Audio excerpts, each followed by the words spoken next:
Ai.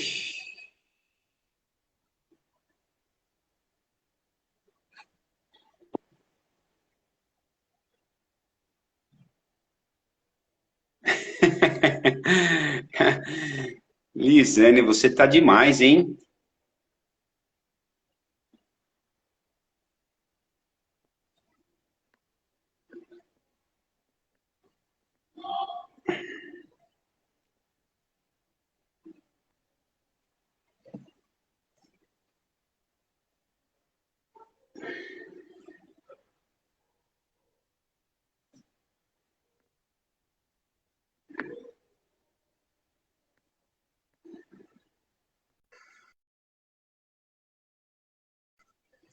Alô, alô, boa noite a todos. Sejam bem-vindos. Grande live, né? O que não te contaram sobre como emagrecer bem.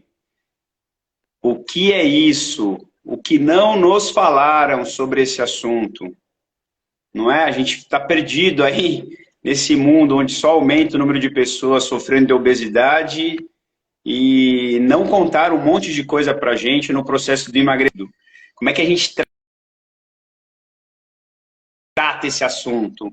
Então, hoje a gente vai ter a oportunidade de estar com a nutricionista Marcela Mendes, uma pessoa incrível que está junto com a gente no Projeto Mapas, ajudando os nossos alunos, os nossos mentorados, a entender um processo de uma vida mais saudável, está trazendo para as pessoas o emagrecimento,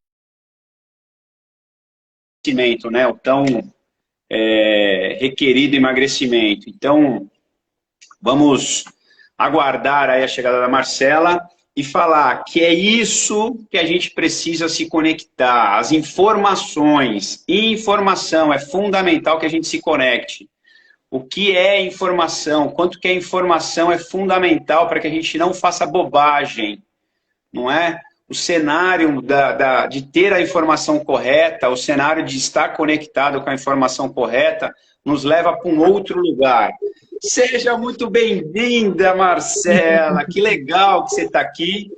Prazer Boa enorme noite. recebê-la aqui com a gente. Seja bem-vinda, dê as boas-vindas aí para a galera. Muito obrigada, Vlad. O prazer é todo meu. É um prazer poder falar com você e com todo mundo que está aqui. Então, boa noite para vocês. Vai ser uma noite super bacana, com um assunto, inclusive, muito importante, né? Então, a gente tem segredinhos aí para contar sobre emagrecimento que ninguém conta, né? Esse é o tema. Pautela não começa, não começa. Ó, tem que contar tudo, não esconda nada, né? Que nem diria minha mãe. Conta tudo, não me esconda nada, tá bom?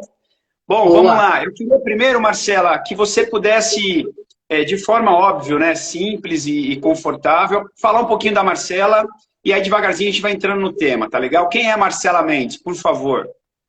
Claro, com certeza.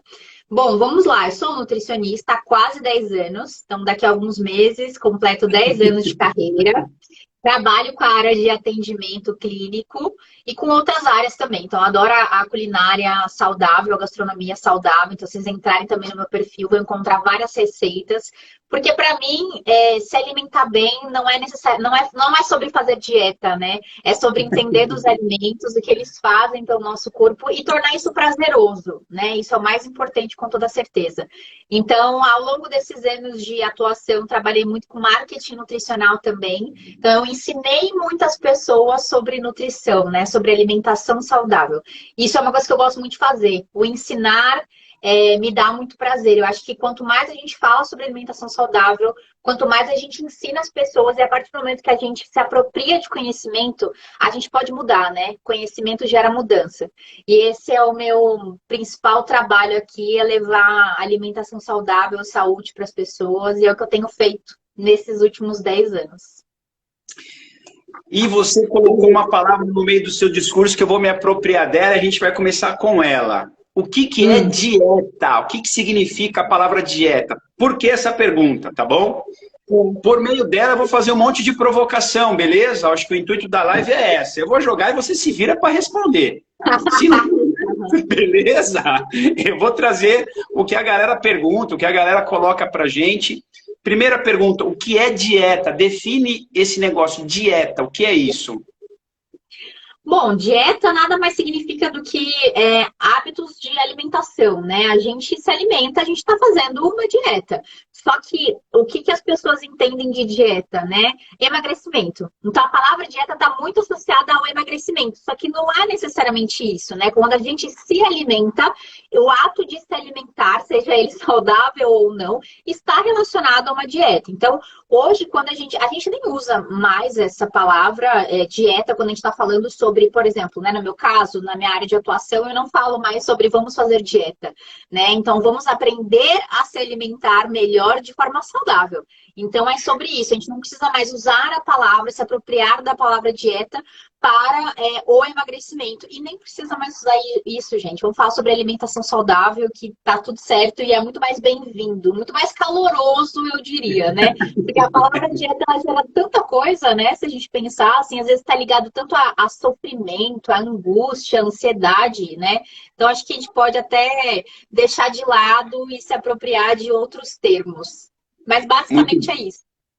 Muito bom. Então, dieta é aquilo que você realiza ao longo da sua vida com relação aos seus hábitos alimentares. Beleza?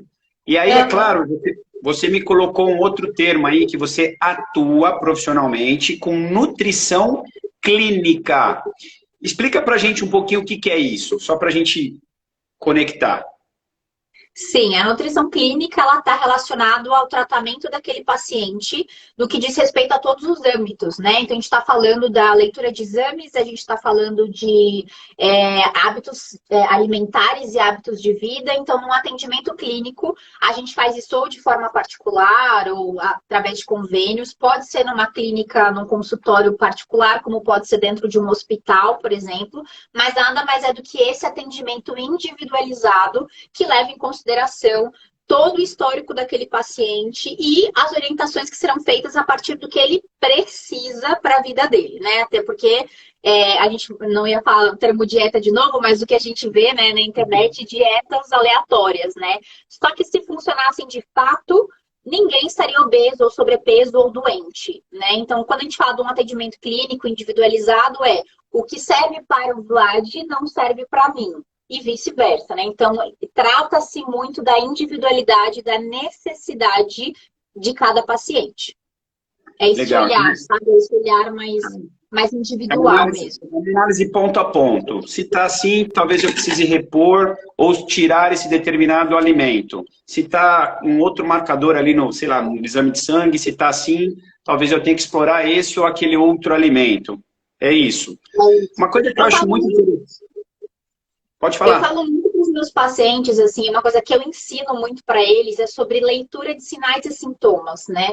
Às vezes a gente está tão na correria do dia a dia que a gente não presta atenção o quanto determinado alimento causa um efeito negativo, de uma gastrite, de um empachamento, de um intestino que não funciona, e a gente começa né, a não prestar atenção, ou dois, achar que aquilo é normal, né? Eu como isso, mas assim, a vida inteira eu passei mal, ou eu tenho enxaqueca porque minha mãe tem, meu pai tem, meu irmão tem, isso é de família. E tá tudo certo, né? Só que não tá tudo certo. E aí, no atendimento clínico, a gente passa a mostrar isso para ele. Olha, isso aqui que você tá sentindo, cara, não é normal, não é saudável. Então, não se acostume com a dor. Vamos olhar lá para a causa disso e tentar tratar para que você viva de maneira plena, né? Então, acho que isso faz parte também do que é um atendimento clínico. Legal. Marcela, você colocou aí sinais e sintomas e você comentou alguns, né?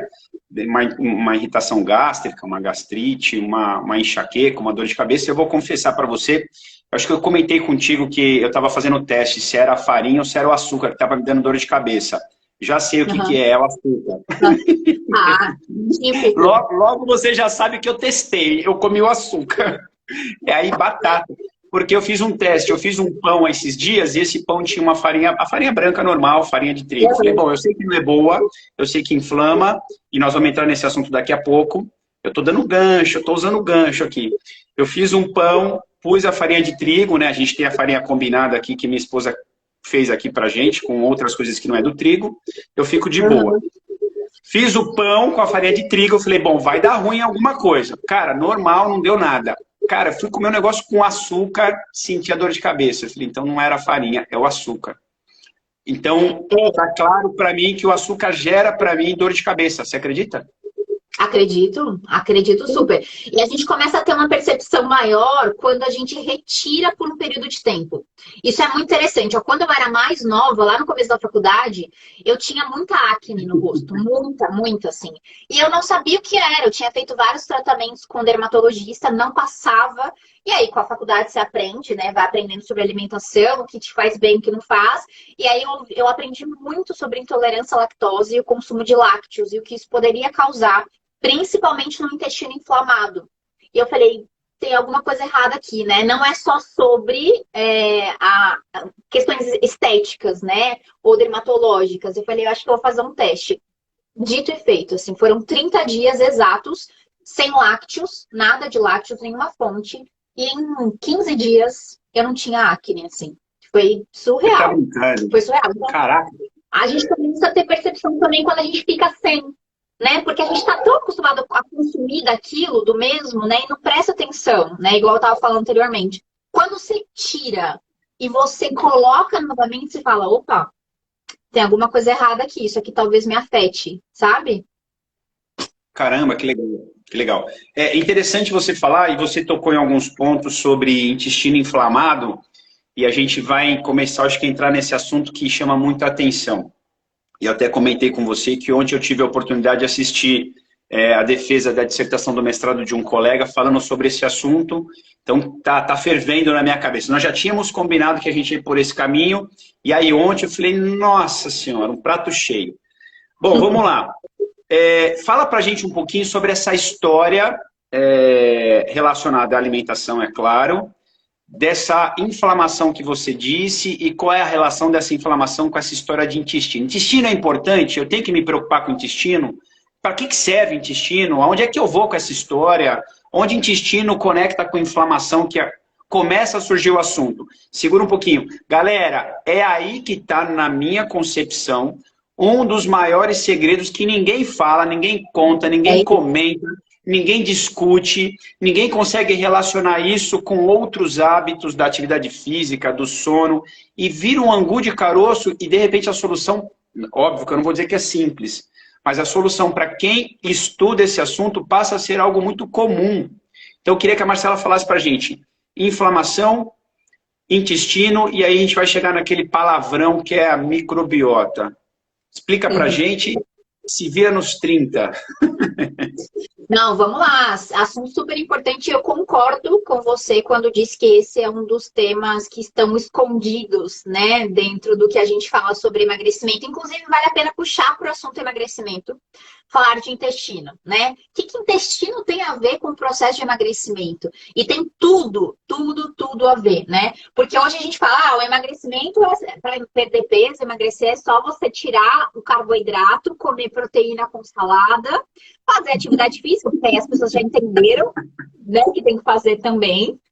E bola pra frente, a gente perde peso assim.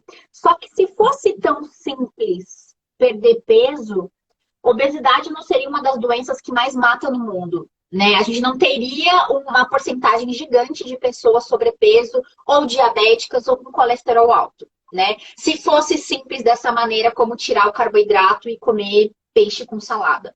Mas não é. Por quê? Porque um processo de emagrecimento, ele também precisa levar em considerações questões como o processo inflamatório e a saúde intestinal. Por quê? Porque no nosso intestino, e aí eu sim falo que o intestino ele é extremamente importante, a gente tem uma frase que é bem clássica dentro do universo da nutrição, que é: o intestino é o segundo cérebro. Então ele tem que ser levado em consideração, assim como o nosso cérebro, que as pessoas já entendem que é importante, assim como o nosso coração, que as pessoas sabem que é importante. Por quê? Porque ali moram os famosos probióticos, né? Eu sei que a palavra pode soar estranho para muita gente, mas no nosso intestino, a gente tem uma série de bactérias, boas e ruins, e tudo bem, porque a junção dessas bactérias formam o que nós chamamos de microbiota, né? É a colonização do nosso intestino. E a gente precisa ter equilíbrio dessas boas e ruins bactérias, mas em predominância das boas, para que o nosso sistema funcione. Mas por quê? Porque quando a gente tem predominância de bactérias ruins ou de bactérias se alimentando de alimentos que não são saudáveis, a gente tem a geração de um processo inflamatório. E a partir do momento que a gente gera inflamação pela má alimentação, pelo excesso de bactérias ruins e uma série de outras coisas que a gente vai falar aqui, a gente tem o quê? O metabolismo que desacelera, porque a gente passa a acumular toxinas nos nossos órgãos. Fígado é um assunto também que a gente vai entrar daqui a pouquinho. E a partir do momento que começa a acumular toxinas, a partir do que essas bactérias ruins estão produzindo no meu intestino, pelo que eles recebem, aí o metabolismo passa a ficar lento. Lento. E ninguém te conta isso. Poxa, mas espera aí, então meu intestino tá ruim, não tá saudável e por isso eu não emagreço? Sim. Sim, essa é uma possibilidade. Então, tratar o intestino é um dos primeiros passos para ajudar no processo de emagrecimento, né? Porque a gente fala, mas... Oi. Não, pode... assim, eu ia perguntar assim, e tem algum sinal ou algum sintoma que a gente possa observar em relação a isso? Porque, pô, o intestino, como é que eu sei? Ou como é que eu tenho, de repente, Ei, tá chegando um WhatsApp para você dizendo que o intestino deu ruim lá. Como é que faz? Tem vários sinais e sintomas, na verdade, né? E são simples até, né? Mais conhecidos. Então, quando a gente fala da acne, por exemplo, eu dei o exemplo, né, da minha acne lá atrás, né? A acne, ela não vem só por questões hormonais e nem só porque a minha alimentação também não estava saudável, mas porque o meu intestino estava desequilibrado. Então, o que ele recebia, ele gerava toxina que gerava inflamação. Isso gerava o quê? Acne, a inflamação visível na minha pele. Mas a gente pode ver vários outros sinais e sintomas. A enxaqueca, que não passa de jeito nenhum. Ou uma dor de cabeça frequente. Gases, estufamento, má digestão, processo digestivo todo debilitado, todo desequilibrado, refluxo, intestino que não funciona. Então a pessoa fica às vezes 5, 6, 7 dias sem ir ao banheiro, mas é normal. É normal, né? É normal na minha família isso acontecer. Não é, e a gente pode tratar isso, sabe? Ou se não, a pessoa que tem diarreias frequentes. Ou oscila entre diarreia e constipação, né? Imunidade baixa, a pessoa tá sempre gripada. Ou ela tá com aquela coriza que não sai, não abandona, sabe? Assim, vem primavera, verão, inverno, todas as estações, ela tá sempre gripada. Ou ela fica resfriada com facilidade. Isso também é uma outra questão. A culpa é do ar-condicionado, Marcela. A culpa não é do intestino. Não sei, não. A culpa é porque a gente mora em São Paulo, é muito frio. Não, mas tem outras questões aí, né? Se o intestino não tá bom, não adianta nem a gente viver sem o ar-condicionado, porque a gente vai sofrer as consequências dessa inflamação, né? E que mais? Libido baixa. Quem associa uma baixa libido, né? A baixa do desejo sexual, porque a pessoa está com o corpo inflamado. Uma questão que a gente levantou recente, né? A gente aqui internamente, por que a pessoa não consegue engravidar? O que está acontecendo com esse casal? Né? Eles são inférteis? Será que eles de fato são inférteis? Será que eles precisam mesmo embarcar para um processo de fertilização? Não, talvez só falte nutriente, talvez só precise reduzir a inflamação desse corpo. Né? E aí, coisas que ninguém contam pra gente. Por quê? Porque vem de um intestino inflamado. Então, Vlad, é muita coisa. Outro ponto bastante importante também. Muita coisa. É muita coisa, né? Mas eu lembrei... E ninguém falou, e ninguém contou nada. E ninguém fala sobre isso. Eu falo, não é possível que a galera não tenha um mínimo de noção de quão importante é isso. Fica à vontade, continua aí.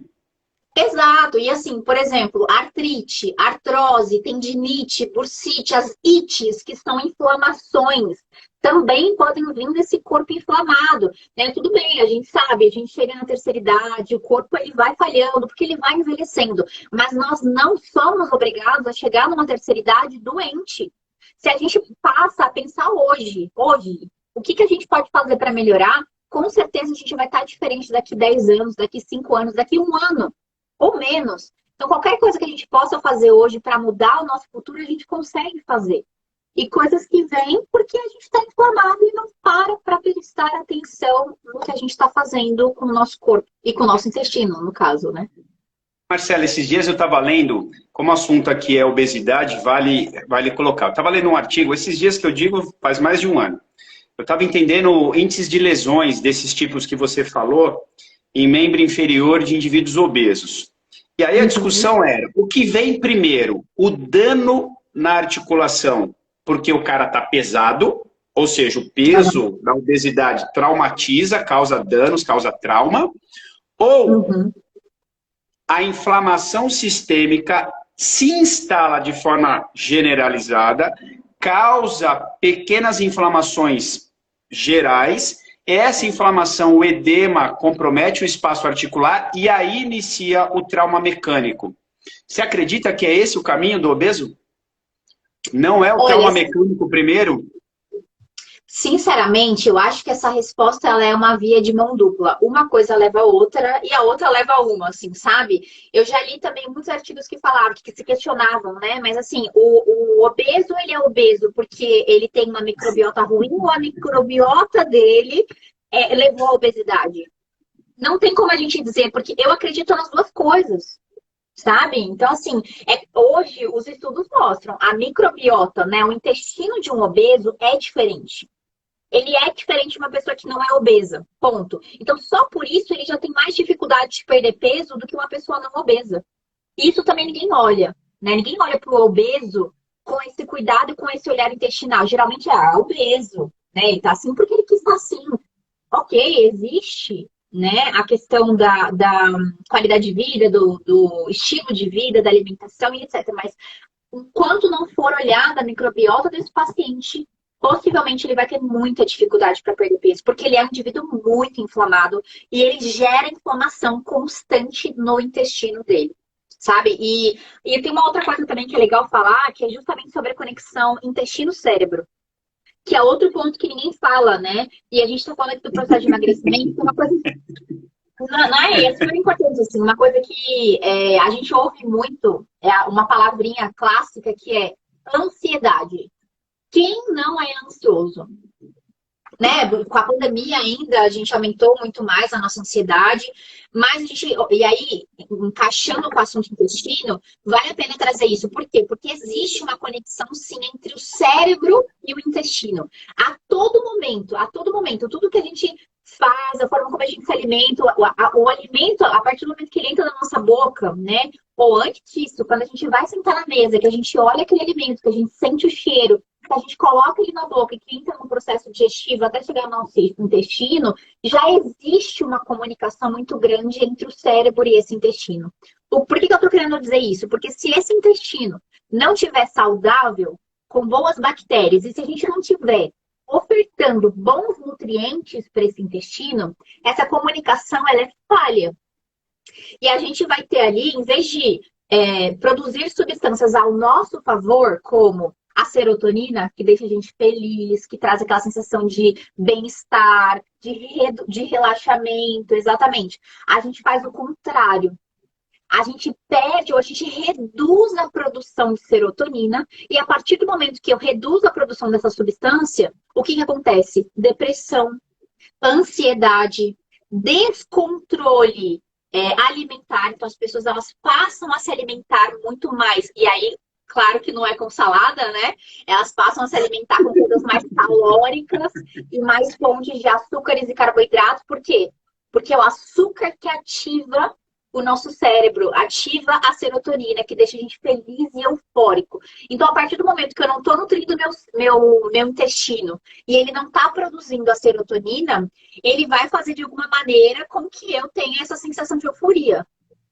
E aí vem as escolhas ruins, né? E aí, por quê? Porque está ansioso. Você está falando de um jeito, Marcela, esse bate-papo é legal porque é um assunto que você sabe que eu também gosto e eu me debruço sobre ele. E a frase clássica, enquanto os psiquiatras não estudarem microbiota, toda a recomendação está errada, né?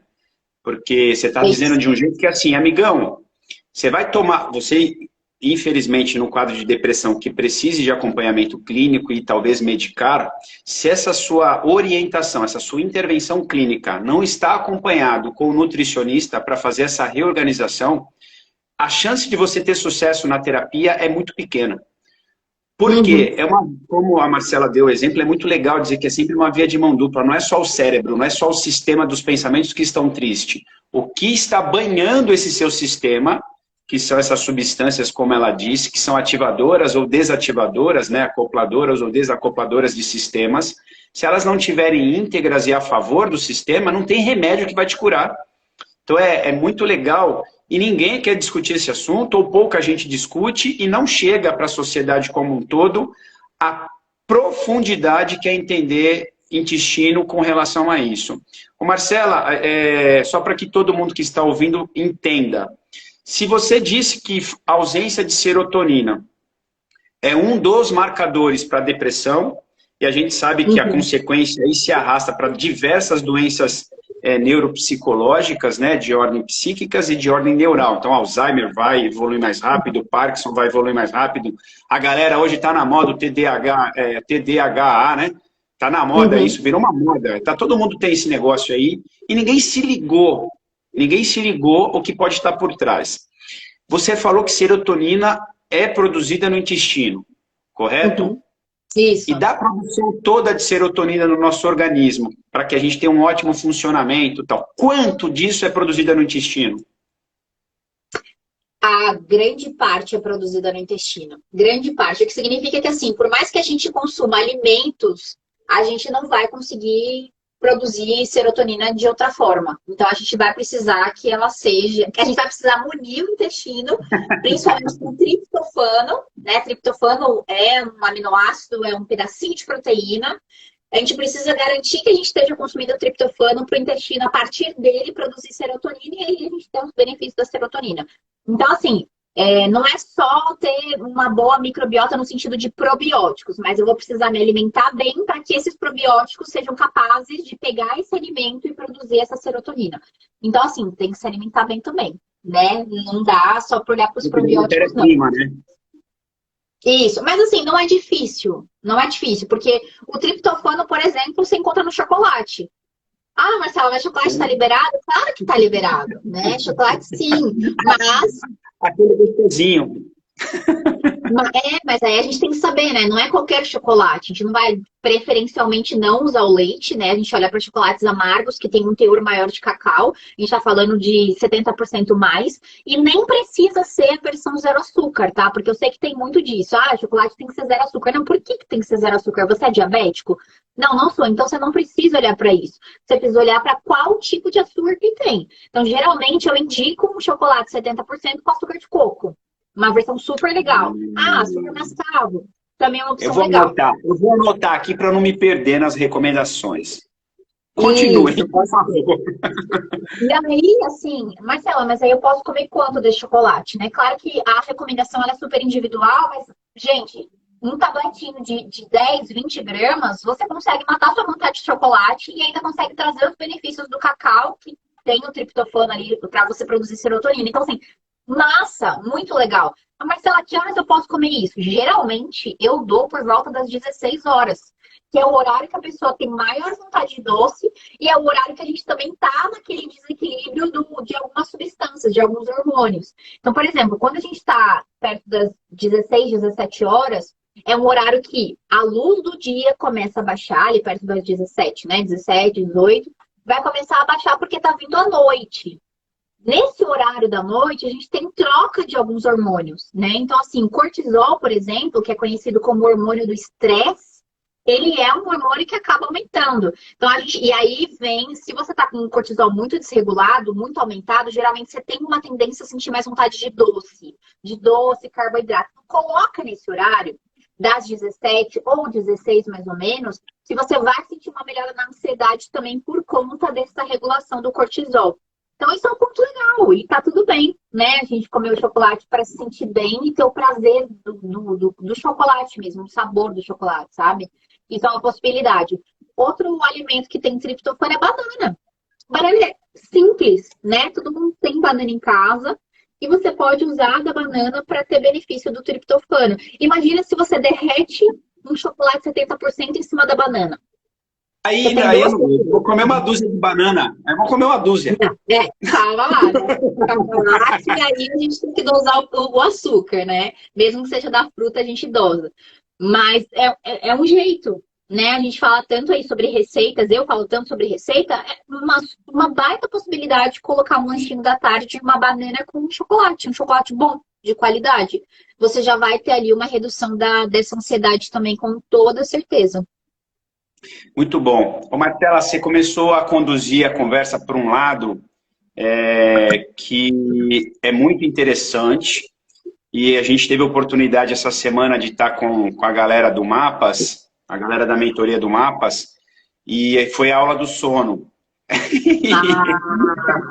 E aí a gente estudou com eles, mostrou para eles ali com detalhes esses horários dessas flutuações de cortisol e melatonina, que são os dois hormônios que se contrarregulam ao longo do dia em relação ao claro e ao escuro. E eles entenderam como é que se forma, então, o neurotransmissor ou o hormônio do sono, que é a melatonina, que é um outro grande problema do obeso. Afinal de contas, se o intestino está ruim, não tem uma ótima produção de serotonina, aumenta o nível de ansiedade e depressão, e, enfim, todo esse desequilíbrio. A serotonina não presente, ela é matéria-prima para formar melatonina. O cara vai dormir mal. Dormindo mal, ele vai acordar mal, vai acordar reativo, vai acordar cansado, mais estressado e vira um círculo completamente danoso para a saúde dele. Então, tem que emergentemente cuidar desses detalhes. Na minha opinião, começaria, óbvio, com cuidado alimentar. Não dá para mexer no sono se você não organizar o intestino. Precisa mexer na alimentação.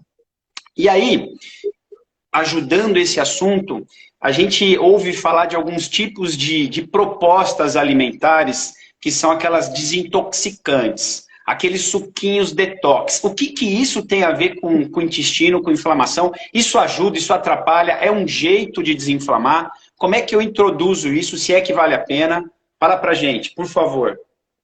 Ah, com certeza, porque você entrou num assunto que eu particularmente amo, eu adoro falar sobre detox, mas eu vou contar para vocês de fato o que é o processo detox, né? Que vai muito além do suco verde, né? Da dieta detox.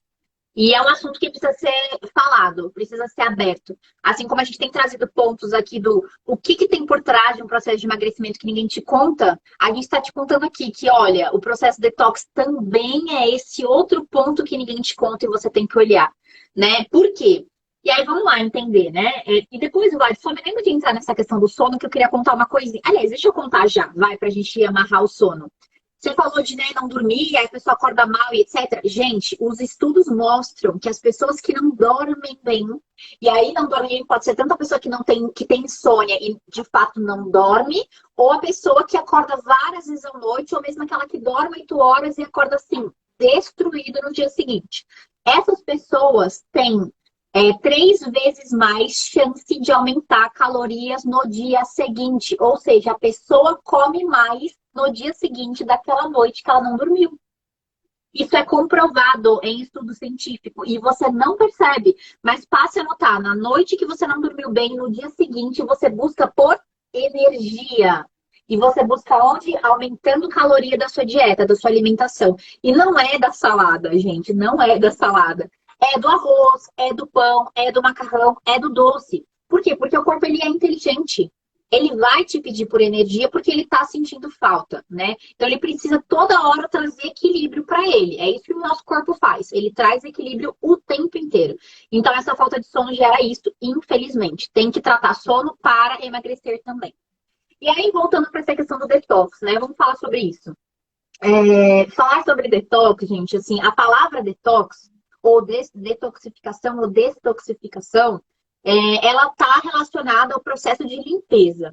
Ao processo de limpeza do nosso organismo. Então, nada mais é do que jogar para fora as toxinas acumuladas no nosso organismo, tá? E aí a gente pode entender como é que, primeiro, né, como é que essas toxinas elas são acumuladas. De diversas formas.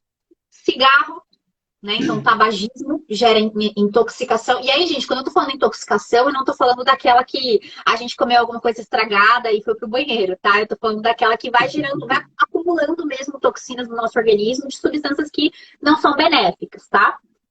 Tabagismo, álcool, sedentarismo, viver em cidades poluídas. Infelizmente, a poluição também gera esse acúmulo de toxinas no nosso organismo.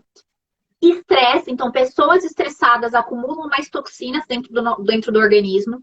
Consumo excessivo de embalagens plásticas. Então, a gente teve uma conversa recente também, né, que eu falei assim, gente, se vocês compraram uma garrafinha de água em algum lugar e porventura deixou dentro do carro, esqueceu dentro do carro, e o carro ficou no sol, aquela garrafa de água, aquele plástico esquentou. Não peguem de novo essa água para tomar, né? Porque ali naquele plástico tem uma substância chamada bisfenol A. Essa substância ela já tem comprovação de que é maléfica para o nosso organismo. Pode gerar câncer. Então, assim, não beba essa água. De preferência, tenha outra garrafa, uma garrafa sua, que você possa levar para os lugares onde você estiver. Então, assim, o consumo excessivo de plásticos, e até produtos industrializados, né, que a gente compra muito no supermercado, também. Então, evitem o máximo que vocês puderem.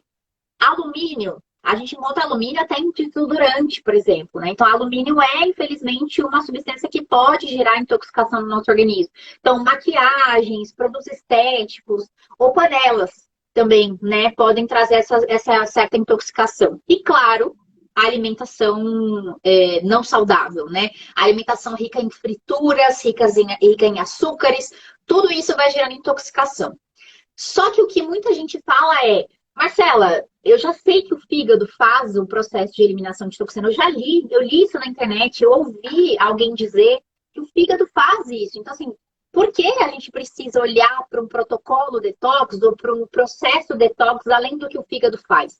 E, de fato, o fígado faz esse processo. Não só o fígado, os rins, a nossa pele. Então, quando a gente está suando, a gente também está liberando toxinas. Então, a gente tem órgãos que fazem esse processo de eliminação de toxinas. Só que o fato é que quando a gente está muito intoxicado, e eu tô falando, imagina tudo isso somado, né? A pessoa consome muito álcool, a pessoa fuma, a pessoa é sedentária, a pessoa vive numa cidade poluída, São Paulo, por exemplo. Enfim, imagina tudo isso que a gente comentou. Então, assim, a gente está intoxicado. A gente tá. E a gente vai estar. Faz parte, né, do processo do viver, da vida. Até o processo de respirar também faz com que eu produza toxina. E não dá para parar de respirar, certo? Mas o que dá para a gente fazer é olhar para esse processo de detoxificação, de limpeza e potencializar esse processo que já acontece de maneira natural. Né? O fígado já faz, legal. Por que a gente não potencializa isso? Mas como é que a gente potencializa, né, um processo detox? E aí entra no que eu falo, e aí, Vlad, eu nem gosto de usar o termo dieta detox, sabe? Que a gente até começou falando sobre dietas, enfim. Eu gosto muito mais de usar o termo de protocolo detox, porque são ajustes que a gente pode fazer num período determinado de tempo para potencializar mesmo essa limpeza, sabe? E aí eu gosto de usar essa estratégia com os meus pacientes de tempos em tempos para a gente fazer esse processo funcionar. E como que faz? Primeiro, a gente vai ter que tirar os agressores, né? Para limpar, a gente tem que tirar o que está sujando, né? Sujando a nossa casa, que é o nosso corpo. Então, assim, tira o álcool, tira o cigarro, vai fazer uma atividade física, né? Vai ter uma alimentação mais saudável, então a gente vai tirando e a gente vai acrescentando o que é importante. Só que quando a gente fala do acrescentar o que é importante, é legal também a gente olhar para nutrientes específicos também, né? Porque o processo de limpeza, e aí tu fala do fígado, ele acontece em etapas, né? Então a gente fala fase 1, a gente fala fase 2, a gente fala fase 3, né? Até de fato aquela toxina ser eliminada. Claro, se eu estiver falando muito, você me corta aí, tá?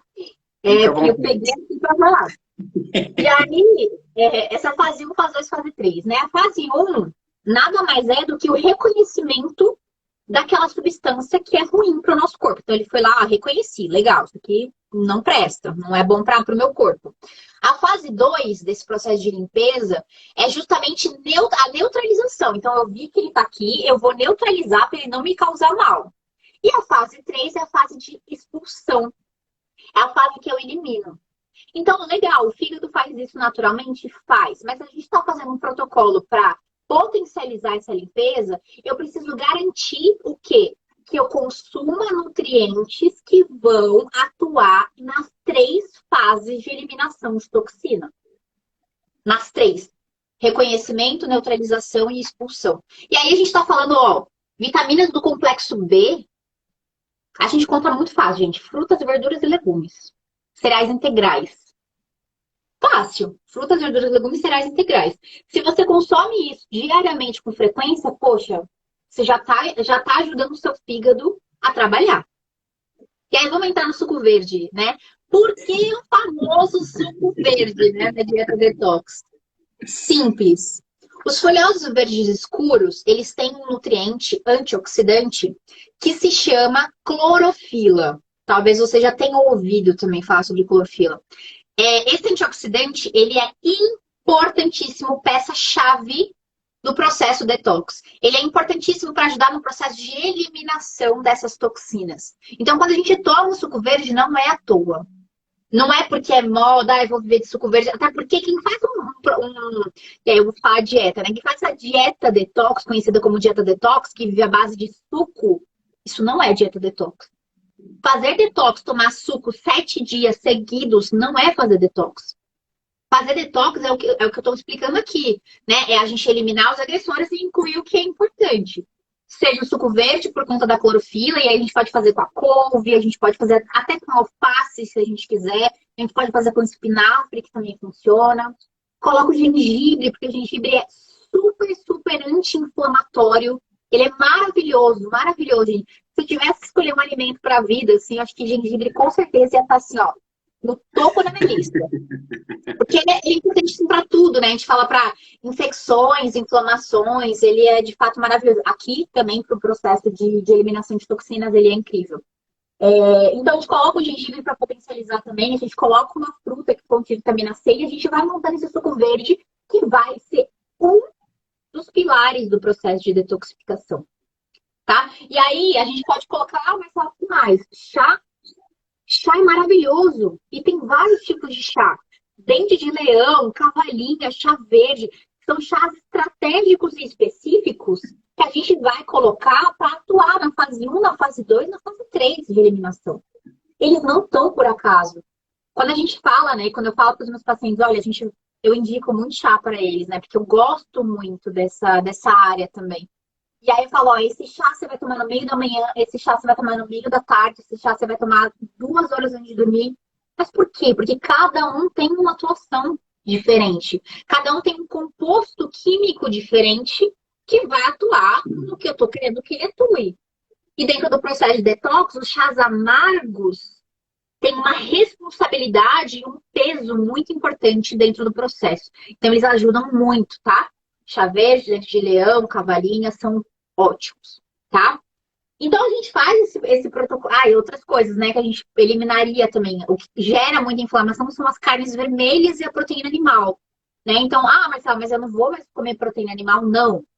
Dentro de um protocolo detox que pode durar 5 dias, 7 dias, 10 dias, dependendo da estratégia de cada profissional ou paciente, a gente vai dentro desse período, eliminar algumas coisas. Então, as proteínas animais, elas geram inflamação, sim, e elas acabam sendo eliminadas por esse período de tempo para a gente fazer o processo de limpeza acontecer. Café, gente. Cafeína. Eu sei, eu amo café. Vlad já até sentou melhor na cadeira ali. Tecido meu aí, Vlad. Não, tá indo muito bem, fica à vontade, pode falar, tô aqui todo ouvidos, pode falar. Olha só, então, tá. Aproveitar que você deu um gole na água aí, deixa eu só aproveitar aqui. Esse processo detox, pelo que eu estou vendo, ele tem os seus detalhes de tipos de alimento que devem ser introduzidos, alguns alimentos que vão ser suspendidos no período desse detox. Esse detox, pelo que eu entendi, então ele tem um período, 5, 7, 10 dias. Não existe possibilidade da pessoa viver nesse modelo, correto? Porque vai ter ausência de alguns nutrientes e aí ele vai entrar num quadro de desnutrição e aí vai ter problemas com relação a isso. E, ao mesmo tempo, eu fico aqui me perguntando de quanto em quanto tempo, então, um organismo, para que ele esteja em equilíbrio, precisa acessar esse detox. Como é que a gente entende isso? Boa, é uma ótima pergunta mesmo. Mas só concluindo o que eu estava falando da carne, né? Então, assim, seria. Da carne não, da cafeína. A cafeína também a gente acaba eliminando por esse período, porque justamente a cafeína ela gera uma excitação muito grande e um vício, gente. Eu amo café, tá? Eu adoro tomar café, enfim, mas infelizmente, o excesso do café, ele gera excitação, gera vício e ele está atrelado à ansiedade, sim. E a gente está falando que o processo de emagrecimento, ele tem um pezinho na ansiedade, então o que for prejudicial, a gente tem que olhar com muita calma. E dentro do protocolo de detox de limpeza, a gente vai ter que olhar para essa cafeína também por um período específico de tempo, tá? E aí, a questão, né? Quanto tempo eu faço isso, Marcela? De quanto em quanto tempo, né? E, de fato, primeiro, a gente não pode viver disso, porque isso não é um estilo de vida. Isso é uma estratégia com um objetivo muito específico, que é potencializar a limpeza desse organismo, fazer o corpo se organizar, sabe? A gente limpa a casa, né? A gente fala muito disso, né? Limpar a casa, mandar para fora as sujeiras para o corpo voltar o quê? A funcionar. Tá? É para isso que a gente está fazendo. Então, ele tem um período específico e depois a gente volta a reintroduzir aos poucos esses alimentos. Mas a gente não precisa fazer toda hora, o tempo todo. A gente pode fazer, por exemplo, a cada 3 meses, uma vez por semestre, uma vez por ano, em momentos específicos, por exemplo, final de ano, festas, né? Acabei consumindo doces, bebidas, enfim. Voltou, acabou, 1º de janeiro. Bora fazer um detox também. Então, assim, dá para você colocar, encaixar em momentos onde você teve também uma sobrecarga desses inflamatórios, né? Desses alimentos mais inflamatórios. Então, dá para você fazer várias vezes, várias e várias vezes ao longo do seu ano, por exemplo, mas sempre com esse intuito, né? Putz, sobrecarreguei de novo, então vou fazer. Sobrecarreguei de novo, vou fazer. É a velha história de limpar a nossa casa. A gente tem que varrer a nossa casa com muita frequência. Por quê? Porque ela suja, né? A gente não limpa uma vez e nunca mais. A gente limpou, sujou, limpou, sujou. É mais ou menos isso. É mais ou menos essa analogia. O detox seria aquela faxina pesada, né? Aquela que você arrasta os móveis, aquela que você, né, e acha poeira em tudo quanto é canto. Fala, meu Jesus Cristo, mas eu varri isso aqui ontem. Não, mas a faxina pesada é o detox. De tempos em tempos você tem que arrastar a casa e fazer tudo sem preguiça. É exatamente isso. E eu nem tô falando só para as pessoas que se alimentam mal, não. Eu falo para as pessoas que têm hábitos bons. Porque lembra, a gente vive numa cidade poluída, a gente acaba gerando toxina. A gente às vezes está mais estressado, a gente acumula toxina também. Acontece com todo mundo. Mas se a gente tem caminhos para prevenir essa agressão das toxinas, aí é uma coisa que a gente não falou, né? O que essas toxinas fazem? A gente falou da inflamação, né? E é justamente isso. O excesso dessas toxinas vai gerar inflamação que pode afetar a libido, a pele, o cabelo, a unha, o intestino, a digestão e o processo do emagrecimento, que é o que a gente, né, precisa resgatar aqui no assunto. Então, por que uma pessoa que é obesa, sobrepeso, ou está num processo de emagrecimento, precisa fazer em termos de detox? Por que ela precisa? Porque ela precisa desinflamar. É justamente por isso. Lembra? Uma das questões do emagrecimento que ninguém te conta é justamente reverter o processo de inflamação. Você está inflamado. Você está inflamado. Então, assim, você não perde peso. Você está inflamado, você está tudo bagunçado. Não. Você acha que fazer meia hora de caminhada e só trocar o alface agora e... Cara, não é tão simples assim. Precisa ter uma análise sistêmica, né, integrada. Ô, Marcela... Vamos lá, cara, tá bom demais, hein? O tempo tá correndo, a gente tem aqui... Eu quero ser britânico. Não, eu quero ser britânico. Nós vamos encerrar 28. A gente começou 19h08 e encerra 28. Vamos cravar 1 hora. Marcelo, é o seguinte, é um assunto extenso. Emagrecimento é uma doença. É uma doença. Eu vou afirmar de novo, como eu disse na última live. Quem não assistiu, assiste lá a live anterior. É uma doença... É a maior doença que acomete a população hoje, é a que mais acomete, por em torno de 50% da população como um todo. Países como Brasil, Estados Unidos, México, mais de 50%. Um horror. As crianças cada vez mais. as crianças sofrendo de um monte de problema de ordem psíquica e cognitiva, e a galera não atribui isso ao processo da alimentação e da obesidade, não atribui, aí vai dar terapia para a criança, dar um monte de remédio, e não olha para a alimentação. Mas, meu Deus, estou matando nossas crianças, estão dando droga, as drogas vão piorar o quadro intestinal da criança, mas ninguém entendeu nada. Meu Deus do céu, como é possível? Olha um pouco para trás, escuta um pouco os antigos, né? Os antigos tinham muita sabedoria, era muito mais chá e comida saudável do que esse monte de bobagem que a gente come. As crianças vão pagar um preço caro nessa conta dos psiquiatras não estudarem a parte da nutrição correlacionada a esses quadros inflamatórios e de toxicidade, tá bom? E a frase que eu...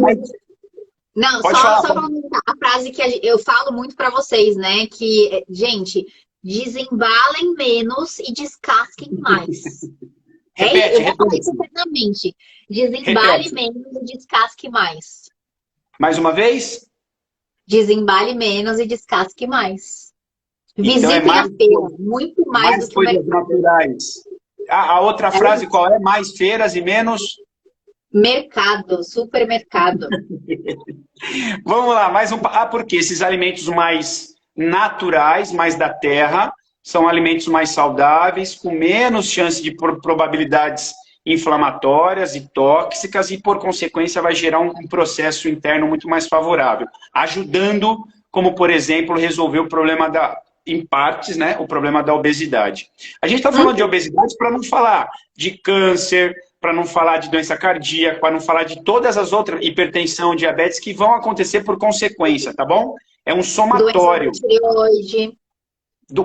Isso é muito legal, mas não vamos falar disso hoje não, deixa para outro dia. Tem muita coisa. Calma aí. Meu Deus do céu, que loucura. Vamos lá, ó, galera, para a gente ir para o próximo entendimento. Marcela, eu estava estudando um pouquinho sobre os aspectos do sono, olhando sobre a flutuação dos horários e os hormônios relacionados a essa contra-regulação cortisol-melatonina, e aí um dos pesquisadores indianos que ganhou o Prêmio Nobel 2017 entendeu um gene que chama gene clock, que é o gene relacionado a orquestrar o nosso sistema claro-escuro, dia-noite. E parte desse sistema de genes, não é um só, é óbvio, né? Ele fez uma análise, a gente chama análise poligênica, ele entendeu que existe um circuito conecto com os genes metabólicos. E aí ele falou, opa, tem alguma coisa aqui. E aí ele fez uma pesquisa interessante e pediu para um grupo de pessoas, ao longo do dia, fotografar os pratos, as refeições que faziam. Como na Índia eles depositam uma boa grana em pesquisa, eles desenvolveram um aplicativo, e o aplicativo, à medida que a pessoa registrava, tinha ali um sistema que fazia uma análise geral sobre a distribuição do prato da pessoa e fazia um cálculo estimado. Óbvio que não era 100% preciso, mas um cálculo estimado. E aí ele observou que ao longo do dia e os horários de consumo alimentar interferiam em algumas coisas. Aí ele falou, interessante, mas não está me respondendo tudo o que eu preciso. Eu vou sugerir para alguns deles que façam alguns ajustes ali. E um ajuste que eu vou fazer é, não mude a sua alimentação, porém, você vai comer do horário X até o horário Y. Porque ele é um estudioso do sono, tá bom? Ele é um estudioso do sono. Então ele pegou o nível de flutuação hormonal relacionado a sono, cortisol, melatonina, e falou, cara, é essa janela que você pode comer. Fora disso, você não pode comer. Beleza? Pegou um outro grupo, falou, cara, segue a vida. Beleza? Segue o jogo. Rapaz. E aí? Só de controlar o horário da alimentação, mudou o resultado. E aí, na minha cabeça, eu falei, peraí, o que ele está dizendo é o seguinte, quando o cara se alimenta por volta das 8 da manhã até as 18 horas, esse intervalo de 10 horas, foi onde teve o melhor resultado para controle de peso. As pessoas emagreceram comendo a mesma coisa. Vou repetir a frase, e aí nós vamos falar, não é possível, porque eu fiquei abismado. Os caras comeram a mesma coisa e perderam peso. É óbvio que ele não teve uma redução extraordinária, mas teve uma eliminação que foi significativa estatisticamente. A ciência fala, olha, quando é assim, vale a pena. E aí eu fiz uma associação, falou, cara, mas peraí, ele está falando do jejum ou das horas sem comer de um outro jeito. Porque para analisar, se eu interrompo minha refeição às 18 e só vou voltar a comer às 8 da manhã, você está dando uma pausa aí de 14 horas. E parte de uma das estratégias do jejum intermitente são esses volumes de hora, não é? E aí eu vou então usar o termo que todo mundo usa, mas eu não quero que a gente discuta a pesquisa do Charan, que é o indiano que fez a pesquisa, tá bom? Mas na minha cabeça ele conectou, falou, cara, ele falou do jejum intermitente, só que um outro olhar. Ele falou em respeito ao nosso ciclo biológico claro e escuro. Falei, que incrível!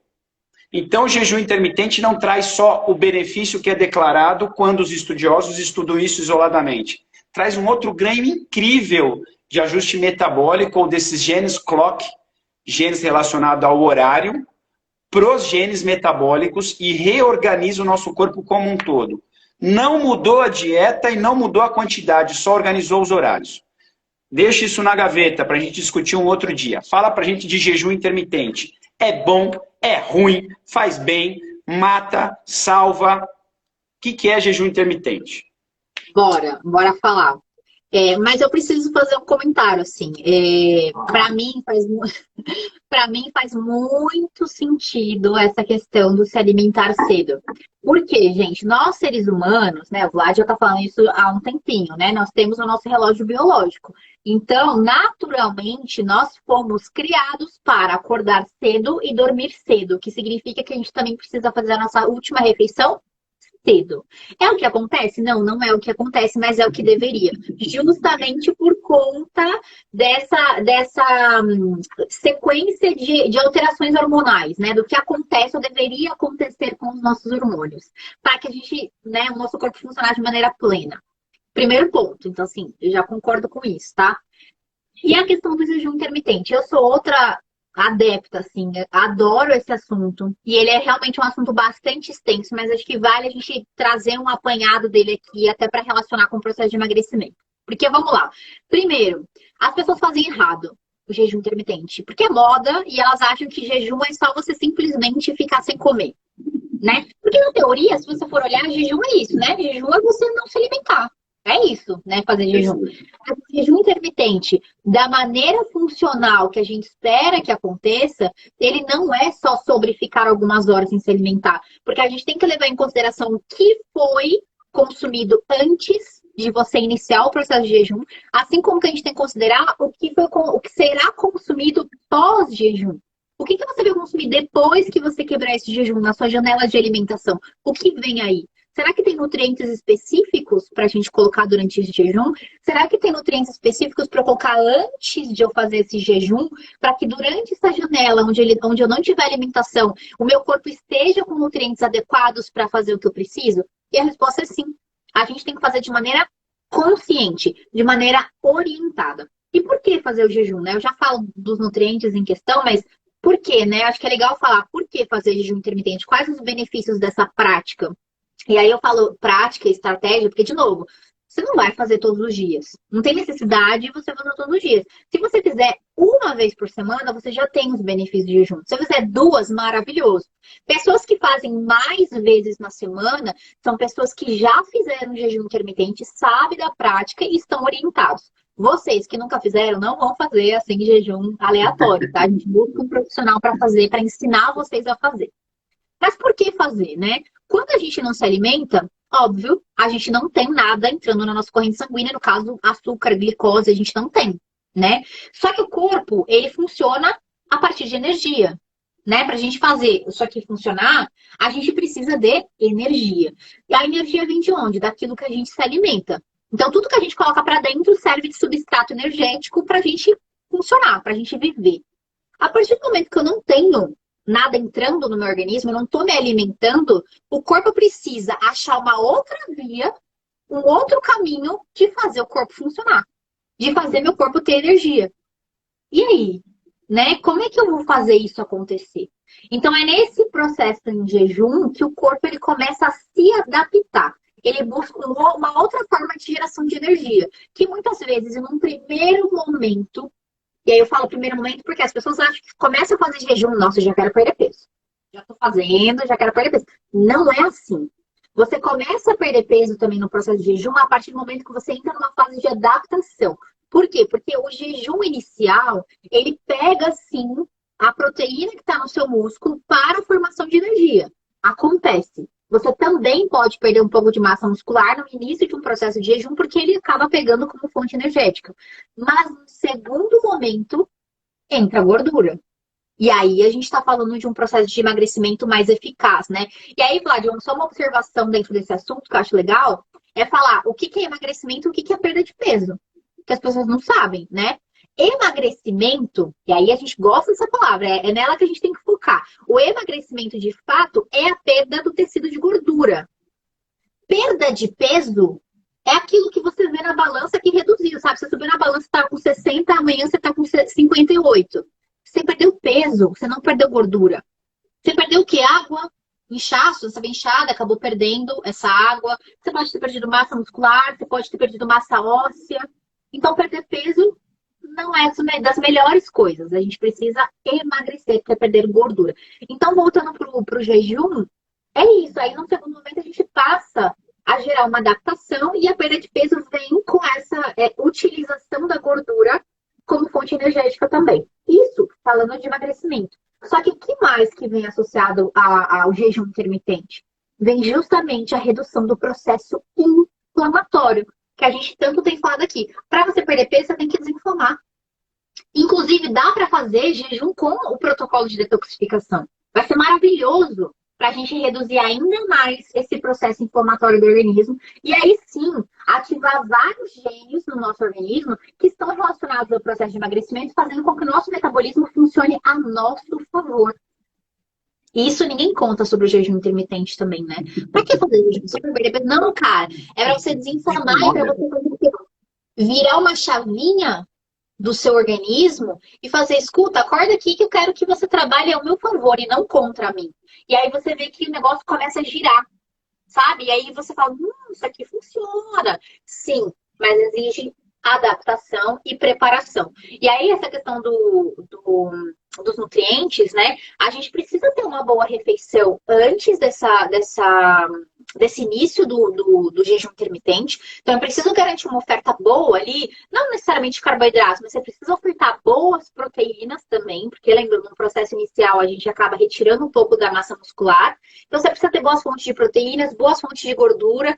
E aí, as pessoas têm medo da gordura, né? Que gordura é o que engorda, né? Não, gente, depende do que você tá comendo aí, tá? Porque quando você consome um bom azeite, castanhas, abacate, gorduras das proteínas, por exemplo, do ovo, do peixe, do frango, enfim, da carne, são boas fontes de gordura. Então, depende do que a gente está consumindo ali. Então, garantir, ofertar boas proteínas, boas gorduras antes também desse processo de detoxificação, de jejum, maravilhoso.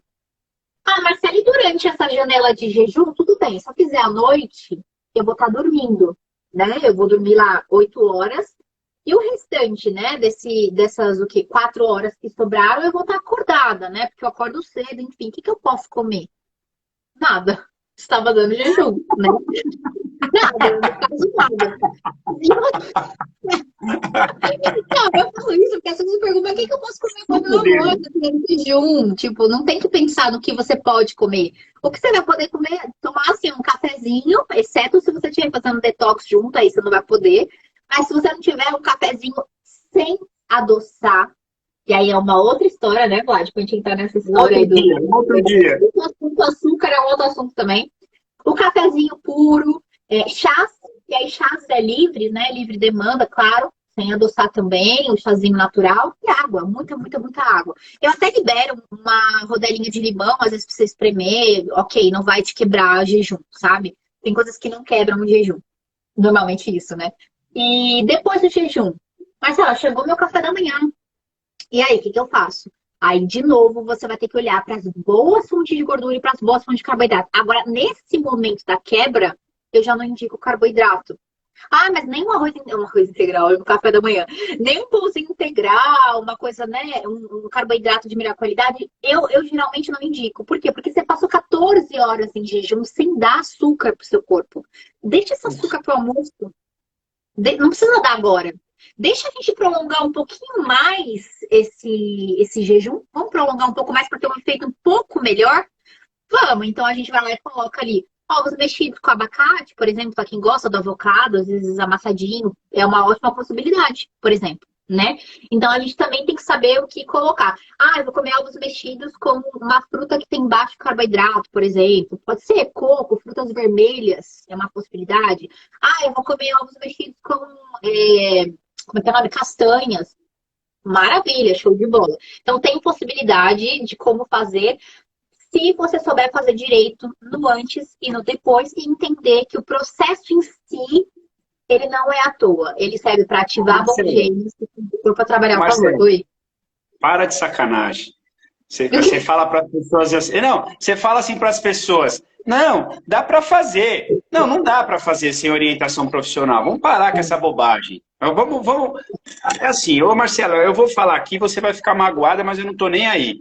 Você sentou a bunda na cadeira da faculdade há não sei quantos anos. Aí continua estudando, estudou chá, estudou todas essas estratégias que não são comuns a serem discutidas no banco da faculdade, não é comum. Com certeza você estudou isso fora, a gente sabe. E aí tu vai dizer pro cara que é fácil? Não, não é fácil. Galera, não se mete a besta. Você quer fazer algo direito, contrata um profissional decente. Porque o problema do processo como um todo, na alimentação, é quando você erra a combinação de nutrientes. Aí, de repente, você acha que está num caminho legal e está indo num outro caminho. Não é só o fato de... Cara, na minha cabeça é complexo, está mexendo com química. Não é? É um processo que requer cuidado. É óbvio, quem não está preocupado como um todo, quem não quer chegar perto dos 100 anos, cara, segue o jogo aí que acho que até os 70 você chega, que é a média da população. Cara, mas eu tô a fim de chegar nos 120, o que eu tenho que fazer? Então eu preciso me atentar mais aos detalhes, não é? É nos detalhes que estão todos esses processos aí. Então, só para a gente encerrar, Marcela, que a gente já passou do horário aqui, mas só para a gente encerrar de uma forma bem pensada. A gente falou, dentro de um cenário do emagrecer, o que não é dito sobre microbiota, sobre inflamação sistêmica de baixo grau, não é falado a forma correta de realizar o detox, como se o detox fosse para emagrecer.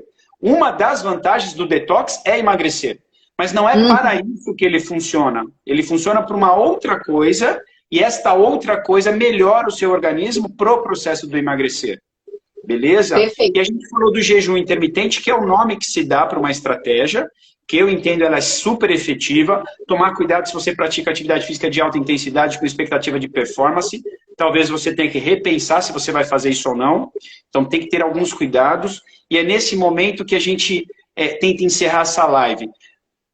Quão complexo é o corpo humano e, ao mesmo tempo, quão maravilhosos são todos esses mecanismos que a gente vive, não é isso? Que a gente tem dentro da gente. Fala pra gente agora, Marcela, para encerrar, fica à vontade no tempo, tá bom? Mas que não passe de 1 hora. Fica à vontade para encerrar, fechando pra gente. A gente colocou 3 tópicos importantes. Inflamação sistêmica, né? Falou um pouquinho do que está por trás. Intestino, né? Inflamação sistêmica. Falou um pouquinho de detox, falou de jejum intermitente. Fecha pra gente, compõe pra gente um fechamento da aula, pensando nas pessoas que querem eliminar gordura ou emagrecer de verdade. O que a gente poderia falar aí para elas? Claro. Assim, tem uma frase que eu falo bastante também. Eu acho que amarra bem o que a gente falou aqui hoje. Tem uma frase que é clássica que diz: você é o que você come, mas eu acrescentaria mais uma coisa. Você não é só o que você come, mas o que você metaboliza. Então é o que seu corpo recebe e transforma. Então cuidado com as coisas que você ingere. Não é só sobre perder peso ou emagrecer, mas é sobre o que você está gerando de inflamação no seu corpo. Então acho que é sobre isso, né? A gente começar a prestar atenção que o que eu ingiro, eu metabolizo. E isso gera um resultado, positivo ou negativo. Vai da nossa escolha, né? Marcela, incrível. Obrigado por hoje. Aqui, assim, ficar aqui, a gente vai ficar horas falando. Acho que foi maravilhoso. Acho que foi bem agregador. Acho que as pessoas conectaram, entenderam aí a importância de ter esses cuidados alimentares. Nós vamos deixar na descrição do vídeo aqui para quem vai assistir depois. A forma de se comunicar com a Marcela, a forma de encontrar a Marcela, mas de uma forma geral a gente tem, fala pra gente o seu Instagram, Marcela, por favor. É Receitando Nutri. Receitando Nutri. Receitando Nutri. Mas a hora que você joga Marcela Mendes, aparece também, beleza? Então, eu já me liguei que uma coisa ou outra aparece você lá. Beleza? Galera, um grande beijo para vocês. Um forte abraço. Tchau. Valeu, pessoal. Obrigado por hoje. Valeu. Obrigada, Vlad. Pessoal, beijo, boa noite. Obrigada, Marcela. Foi incrível. Obrigado. Beijo. Tchau, tchau.